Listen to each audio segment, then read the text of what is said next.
खैर एक स्टॉक की बात करते हैं, हिंदुस्तान जिंक।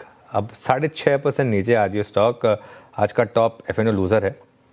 और आज आई थिंक हम सुबह चर्चा भी कर रहे थे स्टॉक की। वैसे Ashish Chaturvedi, first of all good afternoon मेरी तरफ से। ये हिंदुस्तान जिंक, इस पर क्या भी होगा आपका? एक बड़ी रैली हुई लो से, लेकिन क्या अब यहाँ पर थोड़ा सा रिस्क फैक्टर रहेगा? नहीं तो अनुज देखिए, इसमें दो तीन डेटा पॉइंट है जो देखना काफी जरूरी है। सबसे पहले तो ये जो रैली आई है, ये सिल्वर के अंदर में एक बहुत बड़ी रैली हमें देखने को मिली, उसका इम्पैक्ट रहा। अब सिल्वर जो है एक ऐसी कमोडिटी है जिसकी अगर सिर्फ 3 बड़ी साइकिल आप देखें तो जब भी इसने 4 से 5 गुना की एक रैली दिखाई है, वहां से एक प्रॉफिट बुकिंग काफी सिग्निफिकेंट रही है, चाहे वो 1981 का डेटा हो या 2010-11 का डेटा हो।